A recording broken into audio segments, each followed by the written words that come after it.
So glad that you're able to join us this morning for the third of a series of dialogue sessions that we put in place for our strategic planning. Some of you may not know me. I'm proud to be the new president here at Harper, started July 1st. And we actually wrapped up our strategic plan for the last cycle. So this is a great opportunity to start this way and get community input, community meaning internal and external. And today we have the focus of the changing landscape of work and how expectations in the workplace have changed. We're looking to answer that question and other things as to how we as an institution, educational institution, can partner and be sure that we're preparing our students to thrive in the workplace. So today's discussion will be guided by our moderator, Ms. Karen Norrington Reeves. She's the CEO of the Chicago Cook Workforce Partnership. I had an opportunity to meet her before. We had a wonderful one-on-one, and wow, what a phenomenal individual to bring three independent workforce systems together. And she led that restructuring and merger into what is now the nation's most extensive workforce system managed by a nonprofit administrative agency. So she's going to guide us through this process today. We've got a wonderful panel of experts to contribute. And please encourage your peers who were not able to join us today to take advantage of the video that will be online and the feedback form that they can fill out after watching the video.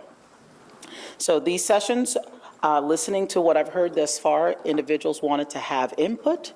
Therefore, we branded this planning process, Your Voice, Our Potential. So take advantage of being engaging today. We're going to maximize our question opportunities. You'll be able to provide your thoughts, feedback. We have microphones set up that you can use, and we're going to maximize giving everyone as much opportunity to ask their questions. And if you're not able to, again, we'll have the video on HIP, our internal portal for the employees, and you're able to view that and fill out the online form. So welcome. I look forward to a rich discussion this morning. And again, thank you. Karen? Good morning, everyone. So we're going to get started. I'm going to have each of our panelists introduce themselves very briefly, and then we're going to kick off a lightning round of great questions. So we will start with Dr. Cormier. Good morning, everyone. Can you hear me? Great. Good morning, everyone. Thanks for being here, and thank you to Harper College for inviting me. It's quite an honor to sit on this panel with all of these experts. My name is Maria Cormier, and I'm a researcher at the Community College Research Center at Teachers College, Columbia University. Over the years, I've worked on a number of projects looking at developmental education reform and specifically teaching and learning within that space. More recently, I've sort of started to apply those experiences to thinking about workforce development and teaching and learning within the workforce development space. And currently, I'm working on two projects related to today's topic. The first is looking at the future of work and the implications of sort of changing technologies and automation for workforce training within community colleges. The other project is looking at how community colleges can strengthen the linkages between non-credit continuing ed and the credit side to strengthen their workforce programming. Next, we have Mr. Warner Cruz. Good morning, everybody. Thank you for coming. I have a business here locally. My parents had They have the American dream story where they came to this country as immigrants, and after working with a janitorial company, they decided to go out on their own and start their own company. They put three of my sisters and me through college, and never wanted us to do any manual labor work. They wanted us to be doctors and lawyers and professors. And so I graduated with an international business degree with minor in Japanese and French, and I was off across the world having a great life. And when I would call back home to my parents and realize that this insurance restoration business that we were in was pretty much killing them, I came back to try to sell my parents' business and realized how wonderful the service industry is. Our business is a disaster restoration company. The name of the company is JC Restoration. My dad's name is Jose Cruz. And we specialize in disasters, property restoration after any type of fire or flood, storm, any type of destruction that happens to your home and you call your insurance company for, we're the general contractor that would repair it. We have offices here in Chicago, but we will serve on nationwide. Thank you for having me today. Next, we have Mr. Rafael Malpica. Good morning, everybody. I'm the Director for Community and Guest Relations at Advocate Good Shepherd Hospital, so down the street, but now part of Advocate Aurora Health. For those of you who didn't know, we recently merged about a year ago with Aurora Health. Aurora is the largest, or was the largest, healthcare system in Wisconsin. Advocate was the largest nonprofit healthcare system in Illinois. Now we are the 9th largest healthcare system in the nation. So as far as my role goes, I have 5 departments operationally within the hospital, and then I'm also part of the foundation board as my community role, and handle the nonprofit relationships in the community. And when I saw the top of a changing landscape of work, I figured healthcare might have something to input into that. So happy to be here, hoping I can give you some insights into a local employer and also through healthcare, but also gain some insights from you. Next, we have my friend, Ms. Kathy Manis. Hi, everybody, and I have some friends out there, too. Been a big fan of Harper College for a long time, and I love to see you continuing your trajectory at what we call, sort of the moonshot of our time, to try to anticipate what the opportunity is going to be in the future. I'm with JFF. How many of you worked with us in the past? Just really curious. Good. So we've been around for 35 years. We've done a lot of work around learning and workforce development, and now we are very much committed to where those two intersect.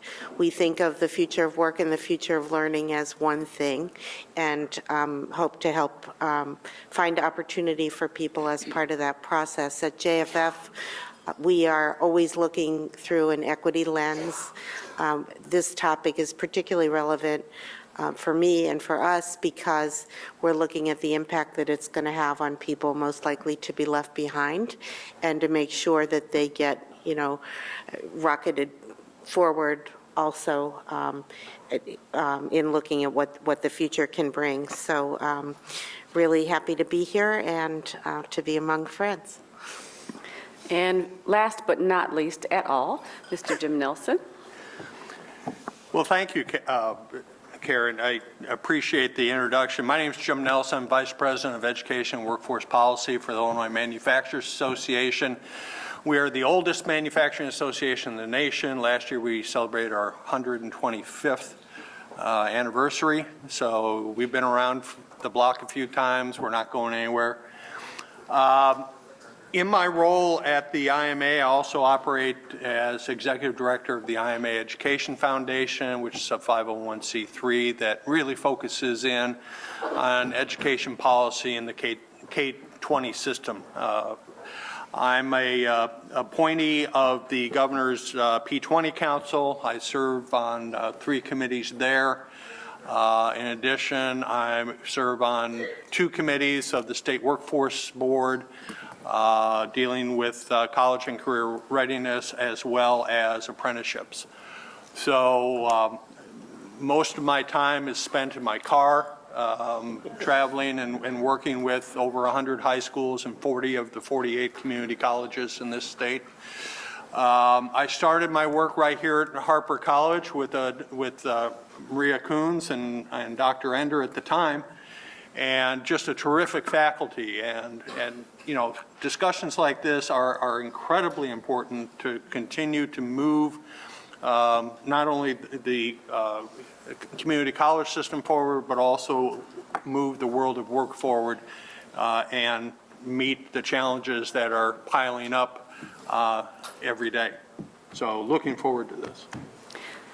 So, as you all know, we're here today to talk about the changing landscape of work, and I always like to look back before we look forward. So I want to take a few minutes to talk about what was our first job and how it impacts us currently, right? So when you think about how we're educating and preparing students for the labor market, what are the types of experiences that we're asking them to have so that they are actually prepared to be out there in the universe? So my first job, I was 15. I worked at a place called Imperial Towers Market. So I was one of the, 45% of Americans who started off in the retail industry. And I worked in this grocery store that was in a high-end condominium complex, and people would write their apartment number, and so that's how they ran up a tab for their groceries. But I learned how to process all the checks. I learned how to work the cash register, the deli, every department there was in that store I managed. But it was also the first time that I experienced racism in my face. It was the first time I had anybody question my intellect based on my race. And I learned so much about myself and about how to present myself and how to respond to that I still wind up having to use many times because I am typically the only person who looks like me in the room in the context of the work that I do. Dr. Cormier. First off, I was very excited when I heard this was going to be our first question. My first job was detasseling corn outside of Madison, Wisconsin. Yeah. Out towards Spring Green, which to this day is still one of my favorite places in the world to go to. I've spent the past 20 years, however, in New York City, raising 3 kids. And the idea of going out into a cornfield at 6 in the morning when the dew is still on the corn and it runs down your arm and gives you that rash and you're walking down a mile-length row of corn, the idea to them, and I tell them this every time we go back to Wisconsin, that, you see that field over there? Well, guess what? I used to walk down those fields. So for me, the experience is personal with 3 children and trying to impart to them the importance of work and of the workplace just behaviors that are needed, getting up early, being on time. If you weren't at the corner of the street by 6 in the morning, that bus was gone. You weren't out there. But also too of working with other people. I got on a school bus. I didn't know anyone else on that bus except my brother, who pretty much ignored me. So spending a day with people where you're working pretty close together, doing manual labor, so to speak, was a learning experience. And so I, as a parent now, try to kind of communicate that to my children who, growing up in New York City, it's a pretty foreign concept to them. But also, I think, to me, it's a love of place. And they see that a job doesn't just have to be something that, you do to make money, but it's really something that sticks with me and continues to really warm my heart every time I drive past a cornfield. And interestingly enough, when thinking about the future of work in automation, that's a job that potentially 13-year-olds don't do anymore, right? So sort of raising that issue with my children, that the job I did as a 13-year-old doesn't exist. Similarly, my dad worked at Stride Rite Shoe Factory in Boston, Massachusetts when I was even younger, and worked, literally on the line did the night shift. He was the union steward. And does that job exist anymore? So the idea that jobs change, technology changes, and having that conversation now with my children really kind of brings it all home outside of the professional space. So I was a bank teller. My dad, the best part of going to work with my dad was at the end of the day going to deposit those checks and watching these people just pull money out of nowhere and just send it to us. So I said, that's the job I have to have. They're going to give me money. So when I went to apply, I remember Betty Finnegan at West Suburban Bank in Carroll Stream said to me, I'm sorry, you're too young, you're 15, you just turned 16, we can't give you that job. I said, you need to hire me, I will wash the floors, I will clean the bathrooms, I will do whatever I have to do, but I need to be a bank teller. And later on, she always told me that she couldn't believe that first interview, and she gave me a job. Within a year and a half, I was a nighttime supervisor and the head teller because she knew that I had the drive. So my very first job was also detasseling, but after that, I went on to Steak and Shake. I can still cook you 30 steak burgers in 60 seconds. But I'll talk a little bit about my first job after college. My first job after college was also in retail. I was in Radio Shack, selling cell phones most of the time. Most of the time, I was at a Waukegan store. So the folks that I was helping were most of the time monolingual, Spanish-speaking Hispanic folks that wanted somebody who could talk to them, who could understand them, but at the same time help them communicate with their family wherever it was. Soon after that, I was there for about a year or two. I became a community organizer, the south side of Chicago, for an organization called Project LEAD, which stood for Latino Education for the Advancement of Democracy. And again, what I was doing there was working with people in Little Village, Back of the Yards, Pilsen, on trying to address the issues of their neighborhoods. And what I quickly found was that I had a transferable skill from one job to the other.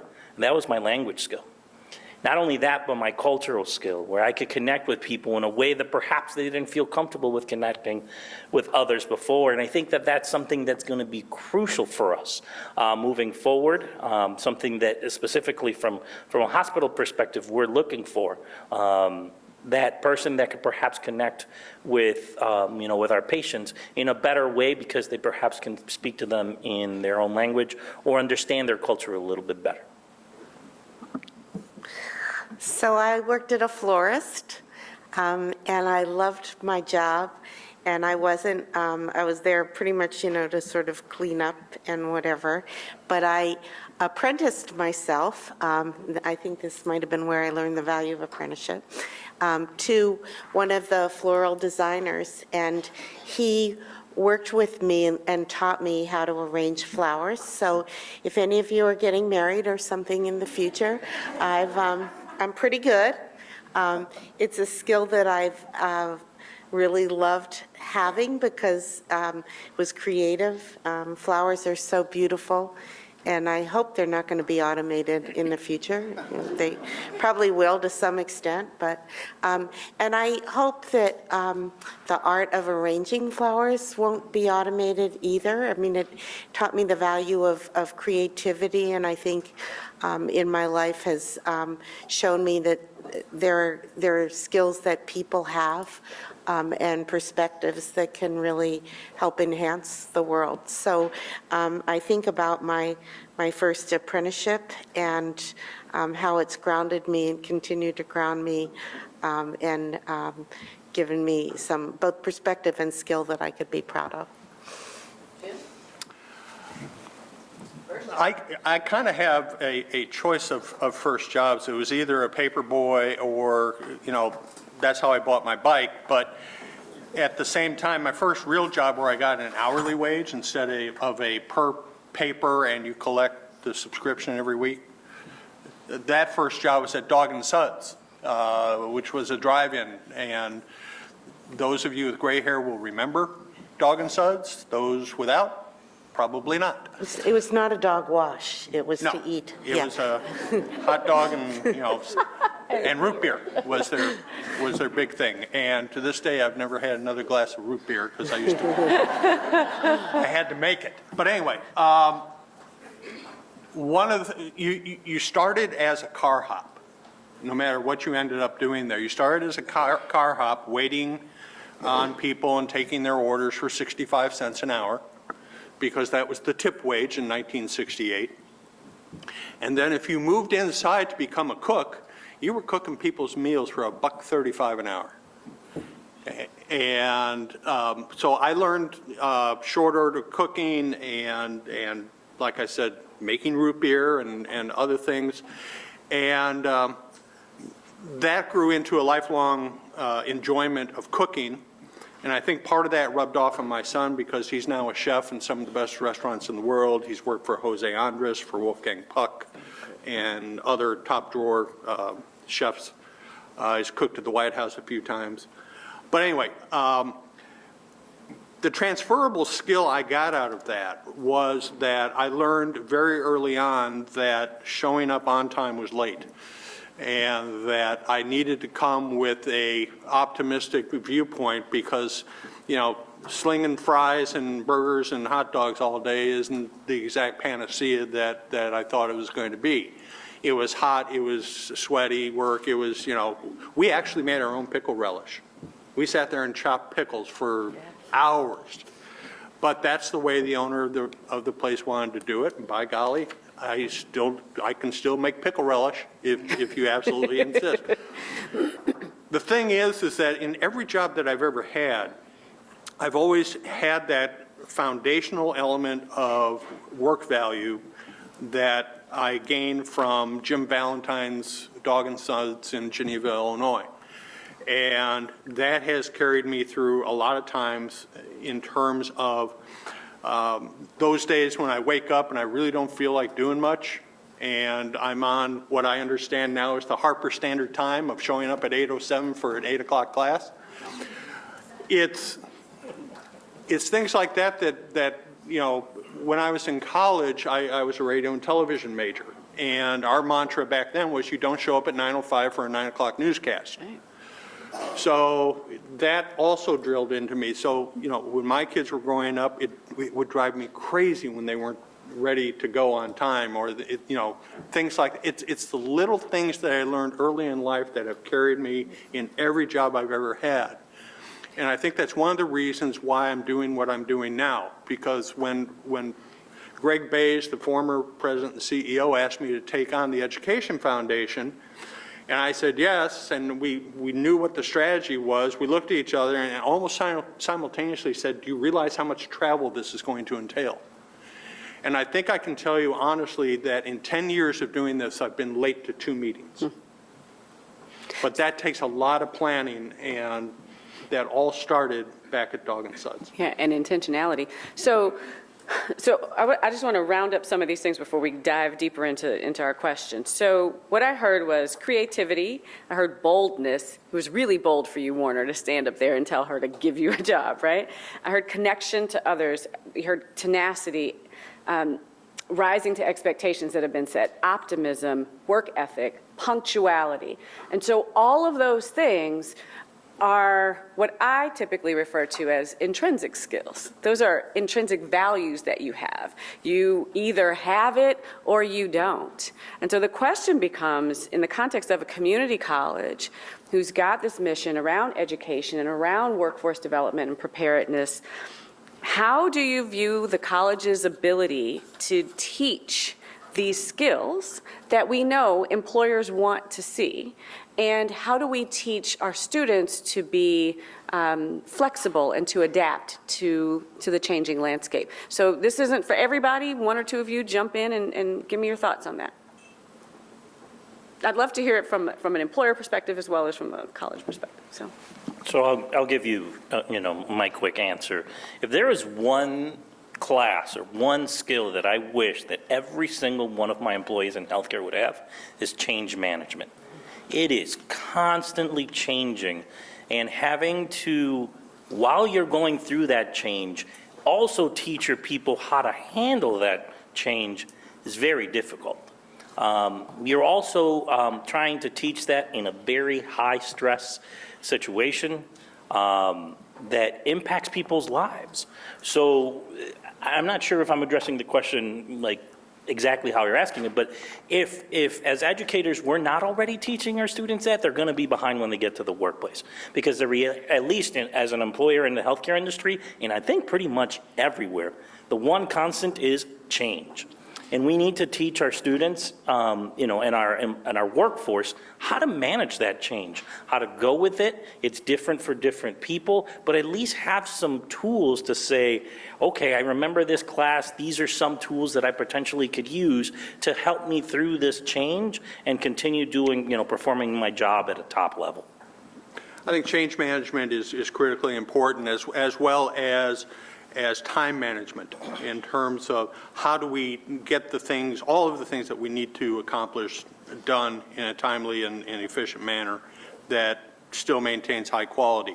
The other piece of this, though, and this is something that I think, you know, the continuing education type of or continuous training and professional development can really teach, is for some of our employers to understand that the world is also changing, and that the talent pool that is available to us is measuring us as well as us measuring them to find that match called employment. As we transition into more digital platforms and digital environments, that is really going to drive both the service and industrial sectors going forward. I think we need to be looking at how does moving into that environment change traditional thoughts and patterns of work. You know, right now off of this iPhone, I can make an order and start a machine that's operating in Sweden, just from my phone.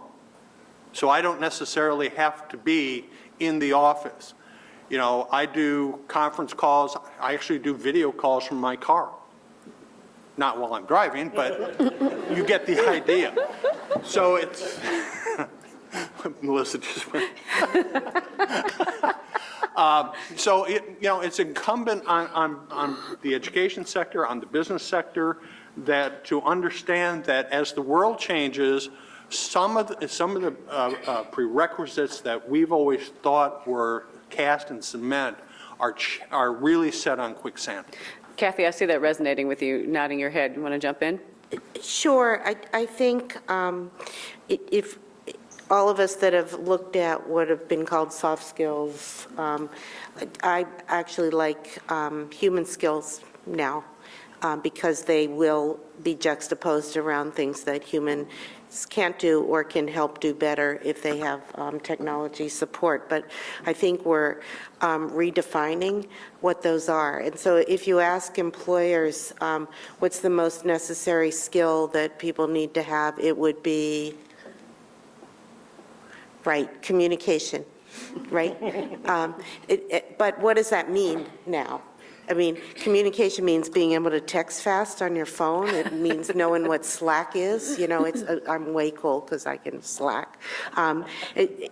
We don't know what that means. And so we have to be able to balance what are the skills, what are the technology, and then what are the things that only humans can do to help balance that. Yeah, Dr. Cormier? I would add to that, I agree. I think as we move towards this sort of unknown territory, the future of work, as it's sort of loosely called, right? Automation, artificial intelligence, quickly changing technologies.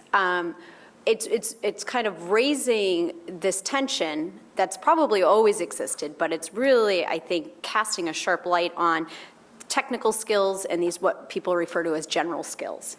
And how are students supposed to learn both of those? In the past, workforce development largely focused on just that technical piece, right? Getting students into jobs and helping them learn the technical aspect of the work. And now, though, with this rapid changing technology underway, students also have to learn those general skills, right? And how is that going to happen? And I think for people who have been steeped in apprenticeships, such as Kathy and others know, work-based learning is really, I think, where that ultimately is going to happen. And we still don't know. You know, I think that it's still a question mark. But I think that's one place to start. That is, the sooner we can get students into work-based learning opportunities, whether it's formal apprenticeships, internships, service learning, I think the more likely they are to learn both the technical and the general, and both sets of skills are going to be required going forward. Can I just build on what Maria was just saying, because there's an element here that I think we sometimes forget, and that is that because technology does not stop, that curriculum and community college, the training programs, the foundational knowledge as well as the technical knowledge that's required in a changing work environment and a changing technological environment is really building a new skills gap. I'm now getting calls from faculty individually saying, we're at the end of our knowledge base. We need to go back to school because we don't understand what this new digital environment is going to look like. So it's become evident to me that as we look at a skills gap, whether it's in manufacturing or healthcare services or even IT, that the best we can do is keep it as narrow as possible. I think it's a fool's errand to ever try to say we can close the skills gap, because that assumes that technology stops. So here's a question, just sort of to follow up on all of that. So what you all were touching on was really the workplace and education alignment, right? What policies or initiatives or programs or changes do you think need to happen in the context of education in order to create greater alignment? I'll put it that way. Stumped him, Everyone's look looking at me. Stop looking at me. I don't have an answer. Rather, I sort of have perhaps a factor or an issue to consider, and just one of many, I think, when thinking about policy as they relate to higher education, performance-based funding. So a lot of states are moving towards performance-based funding, where depending on the outcomes of their students will determine the amount of funding they receive. And I'm not sure the extent to which performance-based funding models have taken into consideration workforce development and this push towards certificates and credentials. And so I'm just throwing that out there, right? How does that fit into the policy question? You know, we in the United States, we don't have a federal national workforce development system. We have organizations such as yours, we have community colleges, and they're all loosely connected. And so I'm kind of raising more questions than I'm answering, and would love to hear from others if they've thought about performance-based funding and how that might complicate this question a bit. So I saw I saw Kathy have sort of a visceral response when you said there's no real federal national system, and then as the head of the local version, I'm like, I don't know how much I agree with that, but I kind of do, but I kind of don't. So Kathy, what do you think? Well, actually, I was going to take a step back. I think that our whole way of credentialing is going to change. And so we now have a federal system that's really based on traditional credentials and pathways to those credentials. So if you map it backwards from what are the skills, the competencies that people need to get into at least a work-based learning situation and, you know, at best a job, how do we sync that up with policy? So how many of you are from the non-credit side of the house here, if you're with the college? And how many of you are with credit? So it's about half and half. And how many of you are with both? Well, that's cool, because that's, I think, what has to happen. And I think our policies need to acknowledge that. We do a lot of work at JFF with companies now that have what we've called employer-driven programs and credentials. And they see the opportunity to integrate those with the existing systems like Karen's, and also with the community colleges. But it's a lot of work, and it particularly stalls when they try to integrate a certificate or a certification or a badge or something with a credit program. They're fine with that. They like the idea of that, but I think we're going to have to redefine everything. So it's really about being part of a lifelong learning trajectory. How do these credentials line up or stack as part of that? And what are the policies that will support that? So let's start with Pell that supports darn credit. I mean, for heaven's sakes, we can at least do that. Yeah. So I want to shift gears completely for a moment. You talked about, Warner, about your dad and sort of that American dream piece. Rafael, you talked about serving primarily Spanish-speaking population. Let's talk about the role of diversity, because we know that it's not just the changing landscape of the workforce, it's the changing landscape of this country that is going to become increasingly diverse. I remember hearing, oh, by the year 2020, the Latino population will be X, and that sounded so far away, and it's, tomorrow.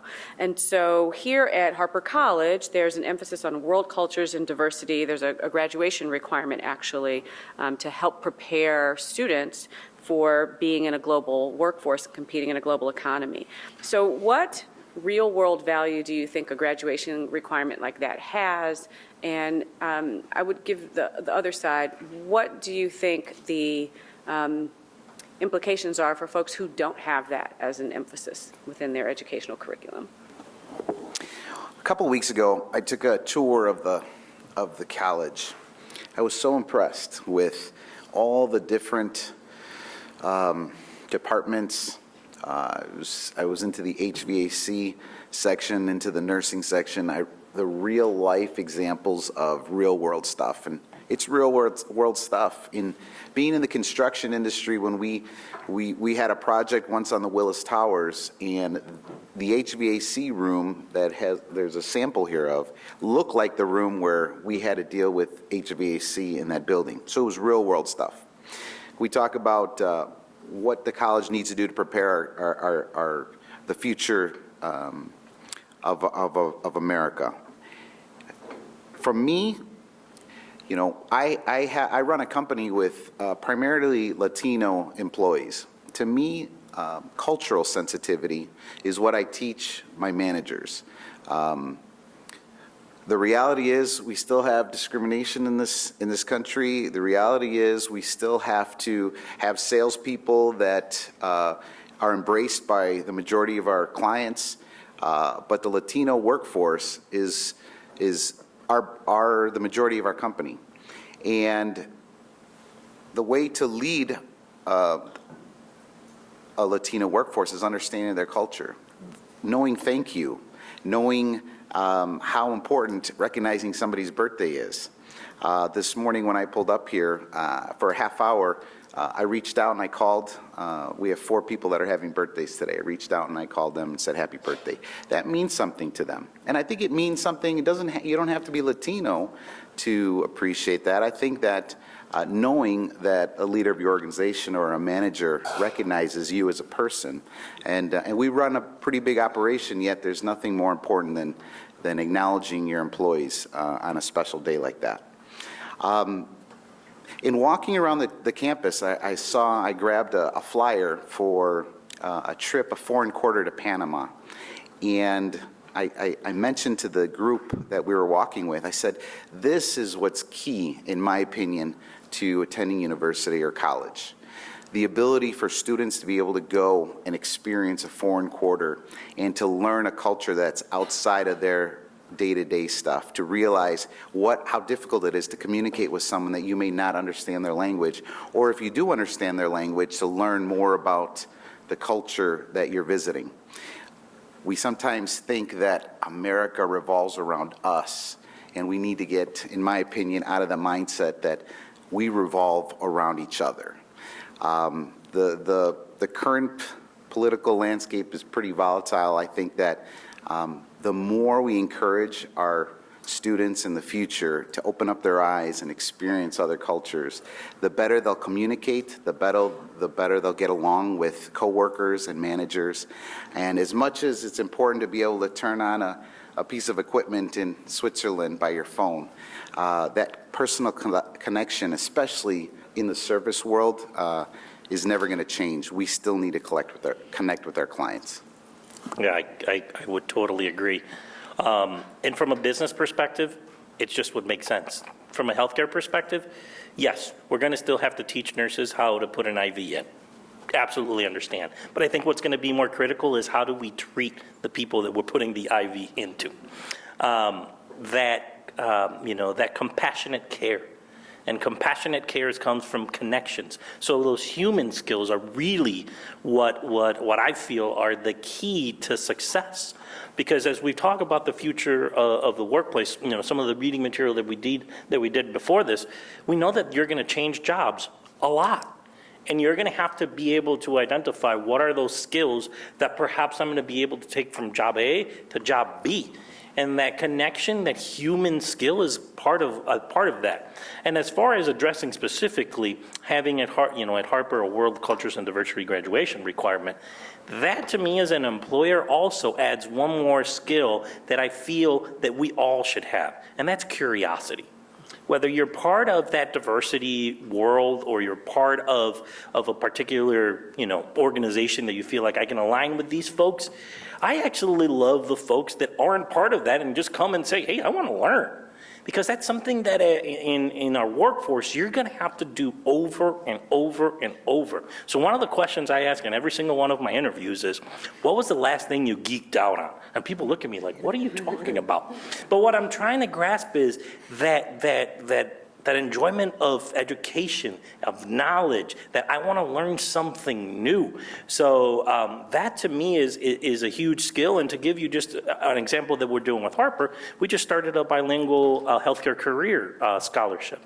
And originally I was thinking of making it a Latino or a Spanish speaking, but I thought, let's look at our community. The fact is, if you speak Spanish, yes, we will take you in droves right now if you're a nurse. But if you speak Polish, Korean, Russian, and there's such a huge need for that connection. And and in the hospital, we must provide for folks that don't speak English as a first language or that prefer their health information, we must provide, translation services for them. I can tell you that it's way more impactful for me to do it nurse to patient than it is to have an iPad with a translator and then a three-way conversation. So really those human skills of being able to understand this is what I bring to the table and this is how I'm going to be able to connect, as well as that curiosity of if I don't have it, I want to learn it, is really what we're looking for. We're really Punto final.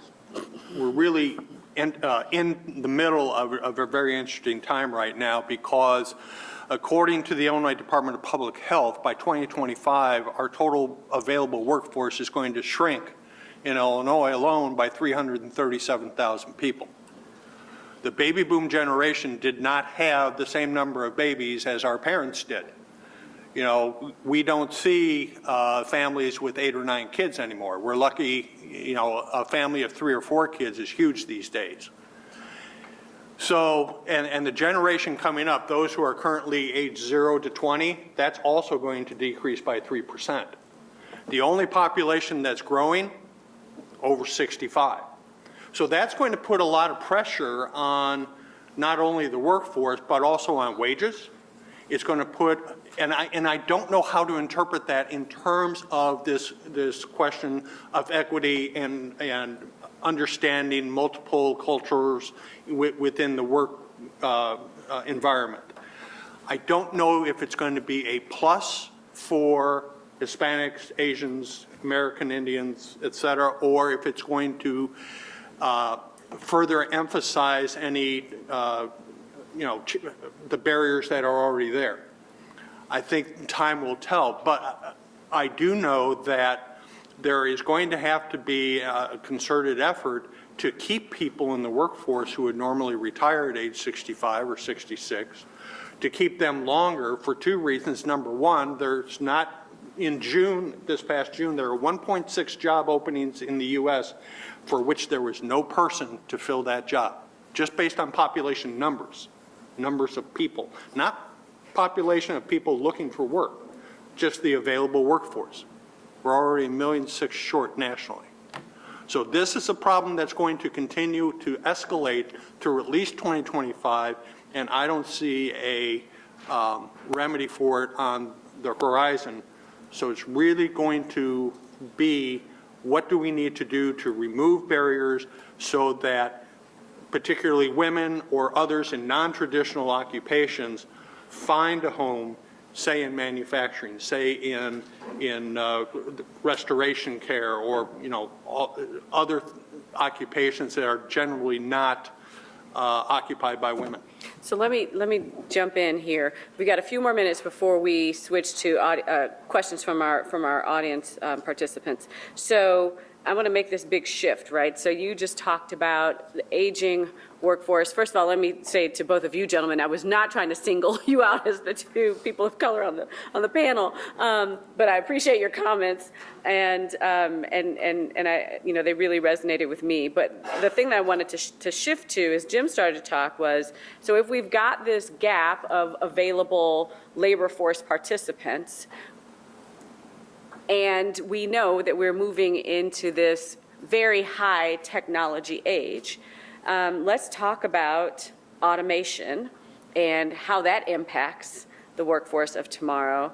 And also, if you can spend just a few minutes, you guys, we've got like 5 minutes, talking as well about artificial intelligence. So have at it, whoever wants to jump in.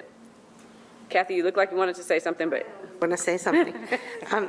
So it has been really interesting for me at JFF over the last not very long, maybe 18 months, to be working with big companies, Google, Amazon, Facebook, Salesforce, others. And what we learn from them in terms of what's going to be possible to automate, both in terms of learning delivery and in terms of impact on jobs. So, there's no question in my mind that you're going to be able to say, Alexa, what course should I take if I want to be a whatever? And not only will she tell you, but she'll tell you that you can take that at Harper College, which is here are the directions, and here's what you do to apply. And by the way, if you're interested in that course, perhaps you'd be interested in, the following program. And there is some real commonality among what those companies do. I think of Amazon as delivery. I think of Facebook as community. I think of Google as more like platform. But they think of themselves differently. But all of them have sort of this dual component. They're going to be able to do your jobs as well as the jobs that can be automated. So I think it's a huge opportunity on most days. I think that we really have to, again, think about chunking our learning, how we're going to have to embrace different ways of learning, how we're going to think about how online learning enhances what we do, not threatens it. A MOOC is not a threat. It's something that we can improve upon. And then from that standpoint, how does that merge into the workforce? How does that create new work-based learning opportunities? But it challenges us, and people are going to be able to do things faster, and they're going to have to do things faster. They're going to have to pivot. They're going to have to learn quickly, and at the core, they're going to have some of the solid human skills that we've talked about today. So I get very excited. I think it's a great time for us, but it will not work for us unless we're willing to challenge everything that we've known and done as community colleges and as others in the past. So I'm gonna stop us here and go to questions from you. You've got this panel here, they are at your disposal. Is there something that you heard that resonated with you, something you disagreed with, something that you think you can see being done differently here within the context of Harper College, something that speaks to your strategic planning process? Let me hear from you all, and we'll kind of jump back and forth. Good morning. Good morning. And can you introduce yourself? I can. Dave Braunschweig. I am faculty member in Computer Information Systems. Ah. No. I couldn't see that well. Hello. Here we go. Yes. Yes. Okay. Good morning. Good Dave morning. Braunschweig. I think it's working. Would you like this? I'll take this one. There Good we morning. Dave Braunschweig, faculty member in Computer Information Systems. I have a two-part question for you. We have basic communication skills, basic computational skills, and a world cultures and diversity requirement each student must achieve in order to graduate. And I don't think any of us are going to argue about those. This panel mentioned technical skills as being necessary for employment. Do you think there should be a minimum technical skill level necessary for graduation? And if so, how do we balance required employment skills with general education outcomes and the curiosity aspect this panel also mentioned? Nice. Have at it, Doc. I mean, I guess I'll jump in. I'm the loud one, apparently. So from a healthcare perspective, absolutely. We still need that knowledge base of what you're going to do on a day-to-day basis. So I understand where there needs to be that balance. You know, our nurses are still going to be able to have to know how to do their clinical, you know, skills. However, I think we need to also emphasize the other side, and we see it in the culture of the hospital. If you talk to nurses that have been there for 30, 40 years, which we do have some, perhaps those personal skills aren't necessarily as up to par as the new students that are coming in. Perhaps one, they're bright-eyed, cheery, and that sort of thing. But that's what we're seeing our patients and our customers want. They want that connection. Because usually when you're at the hospital, you're not necessarily there because it's a happy occasion, unless you're on the third floor giving birth to a baby. And perhaps the women might disagree with the happy occasion, but that's, I understand that there needs to be a fine balance, but from what we're seeing in the workforce, especially when we're talking about the future of the workplace, those technical skills potentially could be seen as being replaceable. Those human skills, a lot of times, are going to be harder to replace. So you're going to have to be better at the human connection than at the technical connection.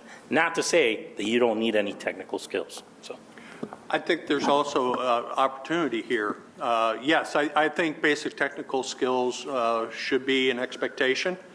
But I think that part of education should start much earlier than we do today.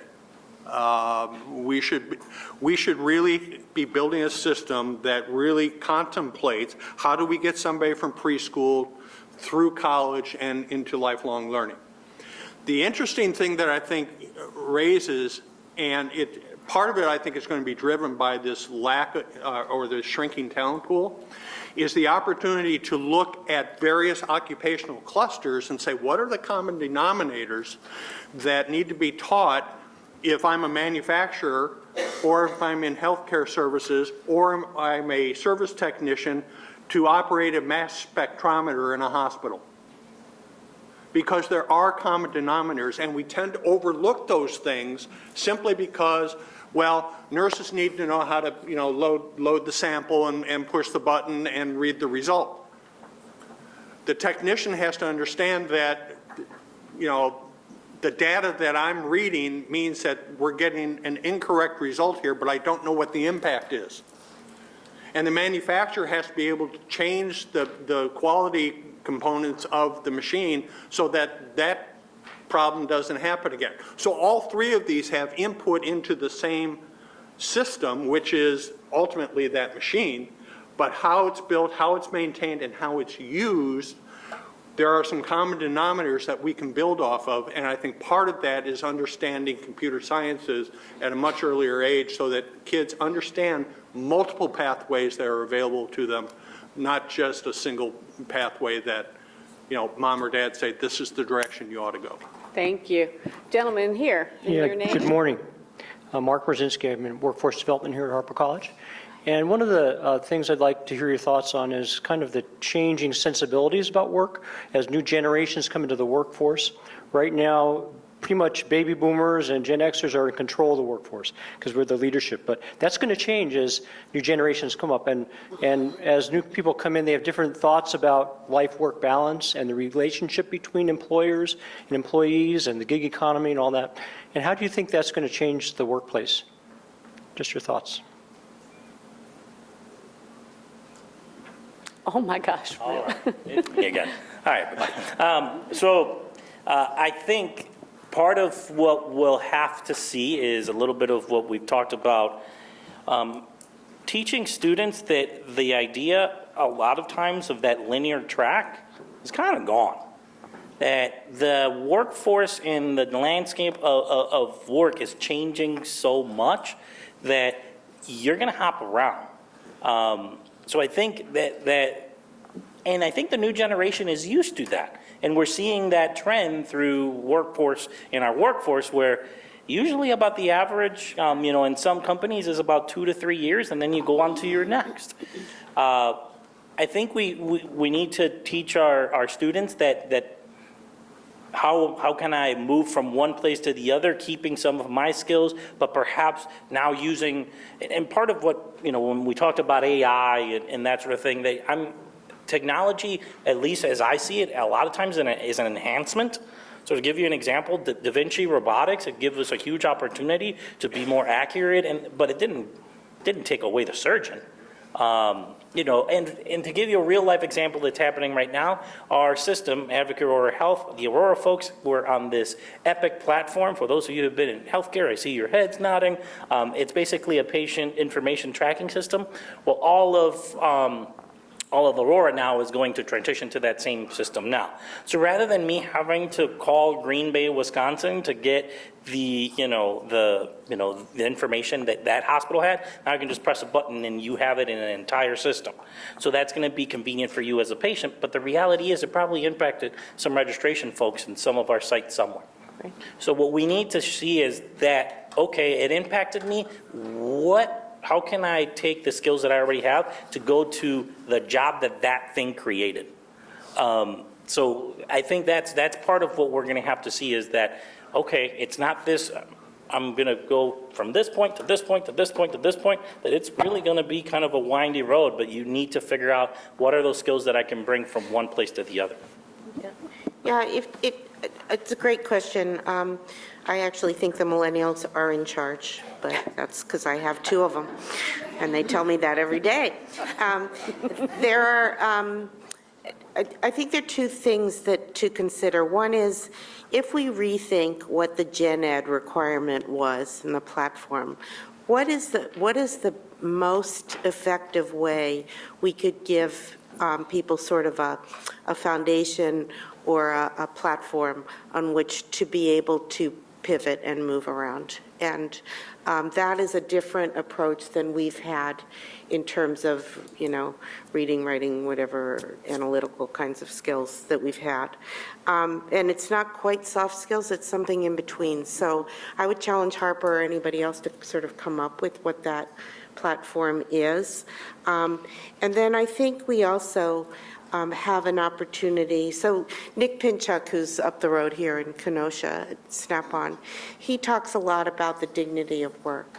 That concept of having dignity of work, pride in your work, is going to continue to drive our economy and our own personal sense. So I think that's something that we need to recognize and teach both in the workplace and starting in the education system. And if we think about that, what's the value of work, then all this other stuff about, being paid not to work and all this other stuff goes away. We still become a place where people can recognize their own value and ability to be productive. And we also create pathways in terms of diversity that embrace what everyone can bring to that concept. I love that. Warner? Dignity of work, that's right. The millennials, our young, new employees are so smart. They do things faster than any one of us, but unfortunately, they don't have loyalty. they're not loyal to us. They are constantly looking at what's next, what's available for them. So what I found about a year and a half ago when we started losing really good employees, as a management team, we've decided to create dignity in work. We've tried to connect with our employees through charity, through helping our youth buy cars or buy a home or take care of their credit. So I think that that's important for companies currently to try to build loyalty with these younger people by connecting with them and bringing dignity to work. Right here. First, just a quick reminder that if you have a question and want to put it on a card, either for me to ask or just so that we have a record of it, you would pass that to the center aisle. But I have an audience question. So as a business owner or as a person in business, what do you do to help those from underrepresented groups in your workplace that may experience racism or microaggressions? It's a great question. I hate to be first again, but this is a passion of mine. So two things, a hand up. I think as leaders in our companies, part of what I have always valued is the value of mentorship and somebody who extended a hand back and brought me with them. So I try to look at that in our workforce and in our employers, and bring somebody up with me as I'm also kind of moving along, so that I can make the picture a little bit more diverse, and that the people that we're also trying to help can see themselves in those sort of leadership positions. But part of it, what we've also been doing is also knowledge. There's a lot to learn. So to give you an example, I think it was about a month or two ago, we put together a workshop on how to best treat LGBTQ patients. And there was people there that, wanted to learn more about, hey, what does the acronym mean? And part of it was creating a safe enough space where I could ask a question that I know internally I was kind of jittery and nervous about, but I could ask it because why? I was curious and I wanted to learn how to best serve my patient and treat people. So I think from my perspective, those are the two most valuable things that we've been able to do. Yeah, I think one of the things that we haven't mentioned is the ability of technology to really help with that kind of thing also. And so as a college too, you have all kinds of innovations. We at JFF, we have launched JFF Labs for the purpose of identifying and actually incubating some technologies that help with some traditional things we think about, like completion, but also can help with making those kinds of connections. They can help on the employer side and also on the learner side. We also have identified a group of, or we're starting to identify and bring together groups of impact employers. I think it's really good to recognize that within companies, they're seeing the intersection of the community social responsibility side, the CSR side, with the talent side, and bringing those two together to address those things. And also, companies are seeing the need to address diversity, not just within their companies, but across the sector or even across multiple sectors. So the work that I mentioned before that's being spearheaded by these large companies is not to feed their own pipeline. It's really to work on opportunities in different areas that will provide greater access. In most cases, they've formed consortia so that other employers can sign on to that. So you have an opportunity to really help answer the question with employers and educate them around some of the ideas that have been shared here and some ideas that they might not be thinking about, because I totally agree. I think there's a real willingness of employers to do this, but not all of them have the understanding of how they might make that happen, and it's hard. So I actually sort of heard the question differently. Can you repeat the question for me? Happy to. As a business owner or person in business, what do you do to help those from underrepresented groups in your workplace that may experience racism or microaggression? So I think the things that they're talking about are about intentionality for creating an environment that will reduce, mitigate, prevent microaggressions from actually occurring.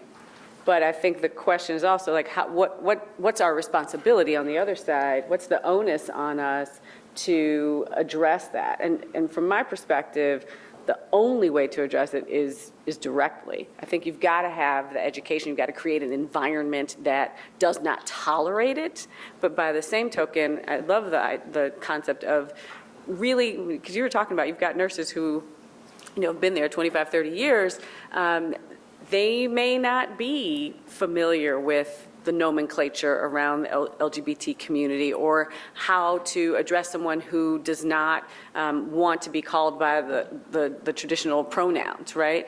And so it's really about, to whomever the questioner is, I think it's really about creating that environment that A, doesn't tolerate intolerance, and B, seeks to educate and inform folks so that they can shift some of their perspectives. I think there's a third element there, and that is to create the environment where people feel safe in reporting that they've been discriminated against. Amen. Yeah. Because without that, most of the time employers get that information secondhand, thirdhand, Right. whatever, Right. and it's 2 weeks, 3 weeks, a month old already. Right. So building the environment where people feel safe in terms of saying, this is what happened Yeah. right away, allows the employer to take immediate action in a zero tolerance environment or whatever that policy is going to say, whether a first offense is a fireable offense, whether the first offense is a counseling, but I think we've all talked about having zero tolerance systems, but do we have the system where people feel safe in reporting? Right, and I think that gets to the space of people sitting and suffering in silence. And so some of that, and I think, again, back to this concept of what's the role in terms of educators, it's really teaching students self-agency and self-advocacy. And that translates into the workplace, whether it's advocating for the job you want, the salary you want, the environment you want, how you want to be treated, and really how you even want to grow professionally. Like, how do you ask for the opportunity to advance or to learn more in order to build your own capacity as an employee? So thank you to whoever pose that question. I'd love to get to you because you've been standing there for a long time, but if we want to go back to that topic and talk some more, I'm happy to do that. So, yes, sir. Good morning. Roger Spire, Chief Human Resources Officer here at Harper. And Perfect person to field thank that you for the previous segue. question. So one of the things that I've heard this morning, I think a lot of us came with the idea that we'd hear a lot about automation, artificial intelligence, how our jobs are going to be replaced. And I think the consistent theme that I heard through this panel was really one about people. And so given that we're not talking about things in automation and knowing that they're tools and things that we need in our business, how important is it to make your human resources a strategic focus and a lever to make your organizations productive and successful? You guys want to talk about that? I'll take 2 seconds in it. Yeah, I was going to say. On the workforce space. Yeah. I will tell you just for my own organization, which has grown from 50-plus people to now just under 80, I'm realizing that I don't just need an HR officer. I need a director of organizational development. I need somebody who understands the psyche, who understands culture, who understands operations, and can braid all of that stuff in and promote and develop people as individuals, whether it's, a specific professional growth thing that they're focused on, a certification or credential that they'd like to obtain, or how do you help this team be more cohesive and move beyond wherever they might be stuck, right? And so for me, that's not just an HR individual, it's somebody who really gets the 360 holistic approach to developing human beings and developing them within an organizational structure. But that's my 3 cents, but I'm not on the panel. Y'all?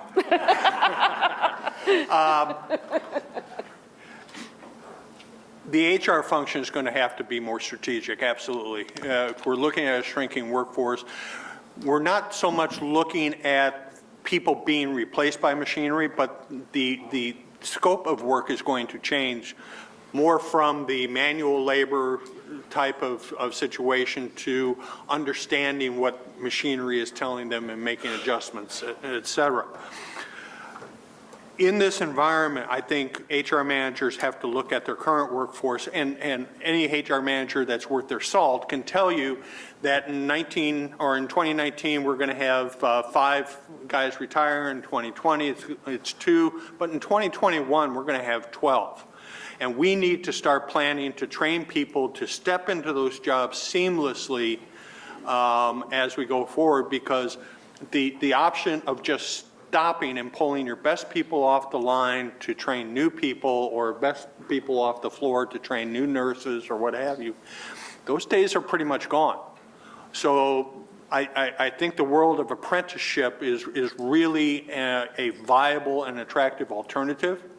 Employers are already spending the amount of money they would invest in an apprenticeship anyway. But this is just a more formal way of marrying up on-the-job learning, that a lot of the real nitty-gritty technical training that community colleges never get to, with the related technical instruction that community colleges are absolutely fabulous at doing. So, yeah, I think it's going to be far more strategic than it is even today. Other thoughts? Yeah, honestly, I think of the way that we use our HR office, and I think that the really powerful aspect of the HR space is you can create the culture. You get to, create that culture of how we're going to operate within this place that we all work. And I'll just give you a really practical example. We are that culture where safety is number one, and if you made a mistake or you saw somebody make a mistake, you can speak it out. And our leadership is used to that. So I remember my very first presentation to our executive leadership team. We were talking about some of the Hispanic outreach that we were doing, and they were challenging as to, hey, why don't we collect some information? And I had to stop and kind of bring them up to let me be a teacher for a second, and gave a story of, at the time I was engaged to my now wife, she was working in Chicago, and she needed to go to work at 6 in the morning. She's like, can you take me to the train? I was like, sure. So I started, backing up the car and realized I forgot my ID. Why was that important? Because in the current climate that we were in, I wanted to make sure that I have that piece of identification that I could show where I was from, my status, everything that I needed to have. And that was me, an acculturated, professional, bilingual Puerto Rican. So I was born a citizen. Mm-hmm. And that piece of knowledge that I shared with that executive team went, whoa. So somebody that's stepping into our hospital that perhaps has a questionable immigration status, the number one thing they're thinking about is, I want to make sure that I make it home to my kids tonight. So that sort of knowledge and giving the space and that liberty where I was able to share a very personal story and related to the current culture that I felt our Hispanic Latino community was experiencing at the time was impactful, to the point that gave me the trust equity where now we're trying to build a Hispanic breast care center, because breast cancer is the #1 killer of Latinas. And what are we doing? Our HR office is helping me with cultural competency and helping me figure out, how do I better connect with those patients, whether I am part of the Hispanic community or not. But when you're coming in, how do I know how to serve you better? Thanks. Did you want to say something, Warner? You're looking at me. Well, I'm going to sound like a broken record here, but I think that the interview process of our look, what we do, if your basement gets flooded, your toilet overflows, we go in and we pull out wet carpeting and we suck out water and we dry it. No mini Terminator is going to come in here and replace that role. We're always going to need people to do this. But during an interview process, we do need skills to be able to handle equipment. Our technology and the way we dry things, the psychometric chart, reading a psychometric chart, all those things we're getting much more advanced. As educators in this room, or as students in this room, one thing that really disappoints me, I can do an interview and within 5 minutes I'll know if this person is going to make it. Not by their resume and what's on there and their technical skills, but that handshake and looking me in the eye It is so disappointing. I spend a lot of time with my 5 and 8-year-olds that come over that don't call me Mr. Cruz. They just walk in my house. And I tell my son, I said, let them know the next time to call me Mr. Cruz and to shake my hand. And when I shake somebody's hand, I look to see if they're looking into my eyes. Do they comb their hair? Are they on time? Their vehicles, how do they drive? Do they show up with a notepad when I call them into a meeting?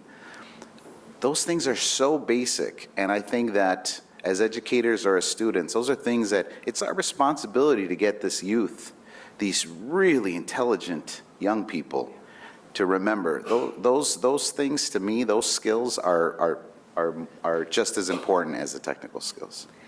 Good morning. Good morning. Hi, I'm Khurshid Chaporia. Can you speak up just a little bit? I'm Khurshid Chaporia. I teach biology and I'm a tutor. So you just spoke about handshake, looking in the eye, having a notepad. I think students learn a lot by what they see around them and the faculty they see, the student body they see, and how the college supports and celebrates their diversity, whether it be through student life or other ways. So actually, my question is for, I believe, Mr. Nelson, right? You said you travel all over the state. There are many rural community colleges that do not have as diverse a population as Harper does. And based on what I just said about how students learn by just seeing and absorbing, do you see how rural colleges can incorporate more diversity, build more of these kind of skills in their students, and therefore also embrace and celebrate all of that? Great question. Thank you.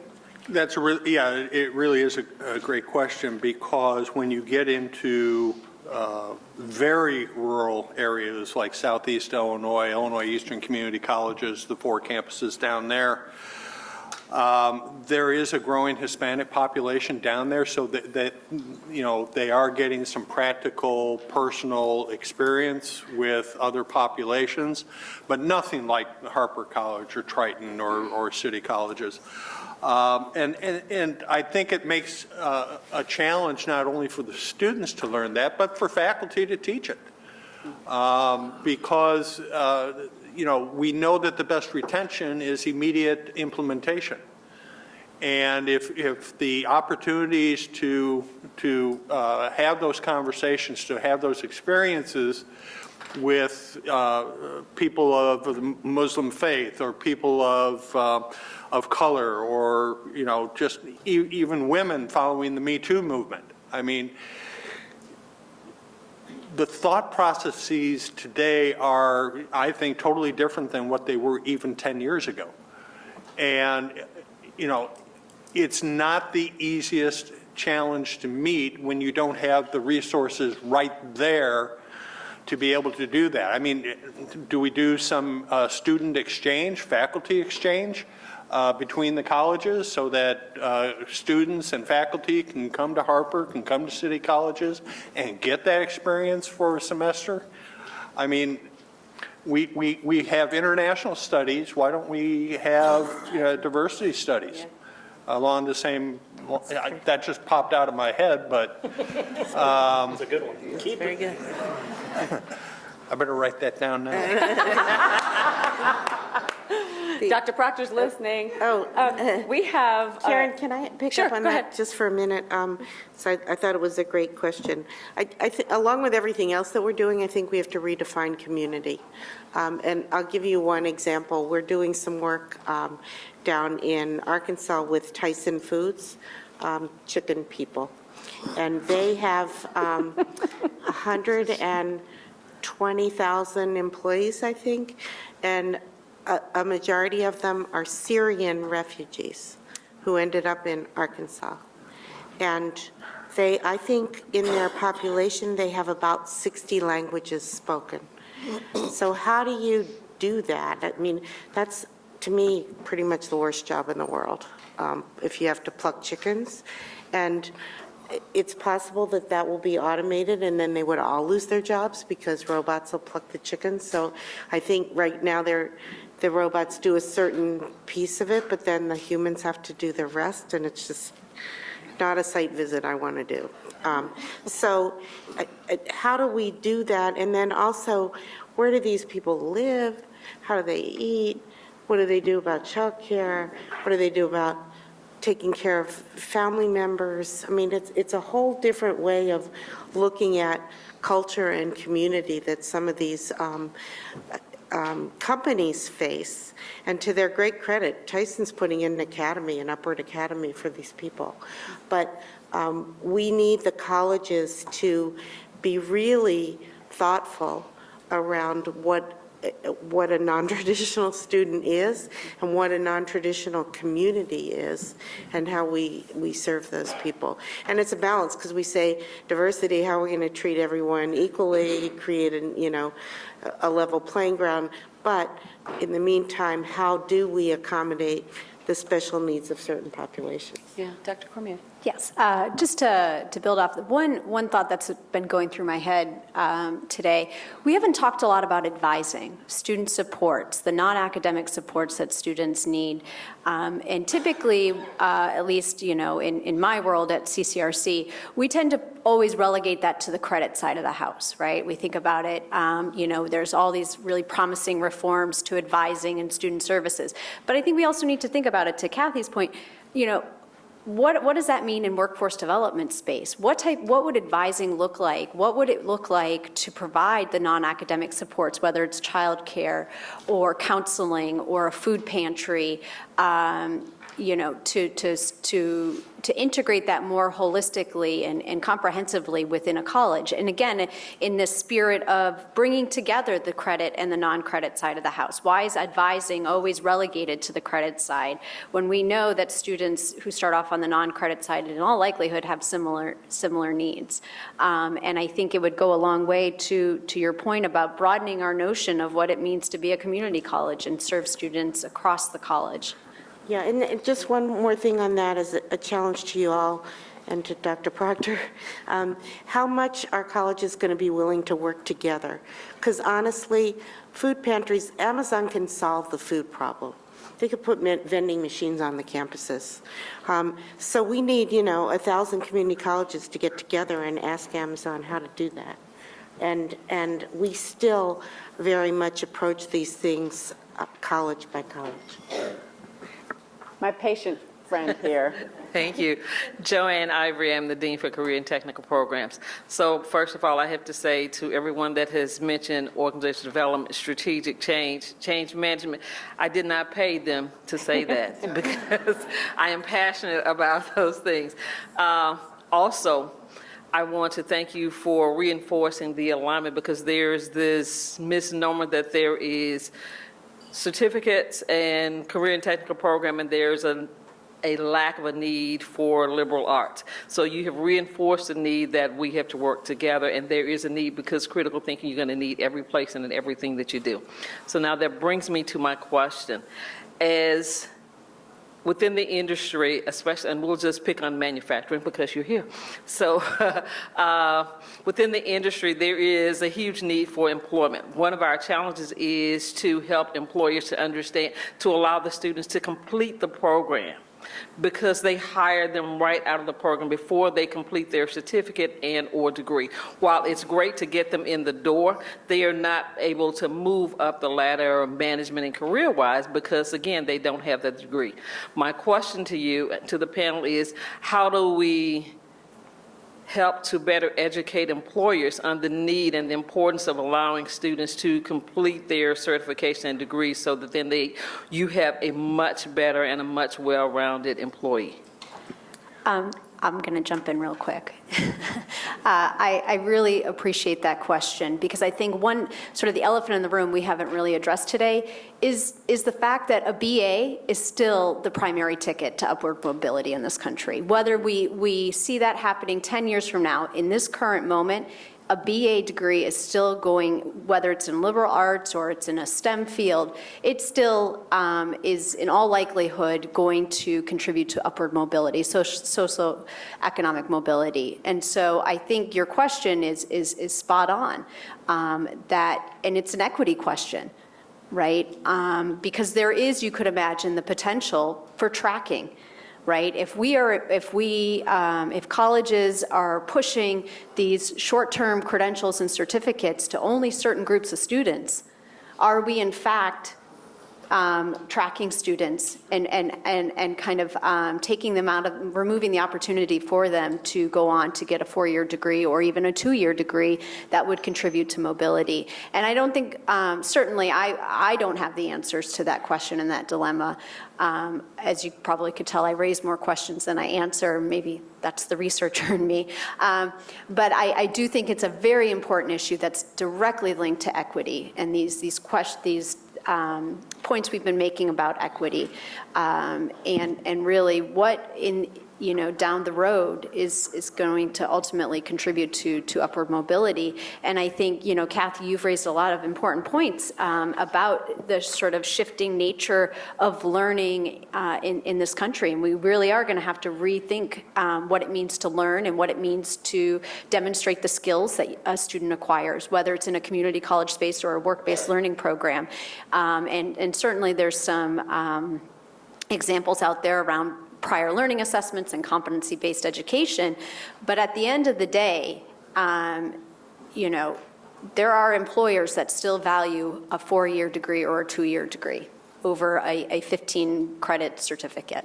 And so I think we haven't figured out the answers. It's something to wrestle with, but it is sort of oftentimes the elephant in the room when we think about workforce development.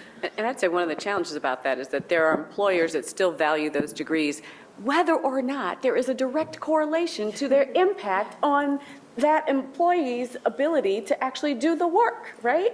And so until we get into this competency-based framework that levels the playing field truly, we're stuck with this paradigm that we have, and we've got to figure out how we work within those constraints. So on that note, it is now 9:30. My job was to keep us on time. I think I did it, Michelet. I hope you're happy.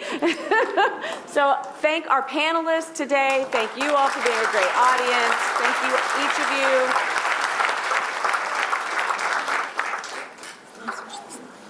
Oh, I don't know. All right. Okay, and there is a survey form, a feedback form available at SurveyMonkey. Please make sure to give us your feedback on this morning's session. Thank you all. Have a great day.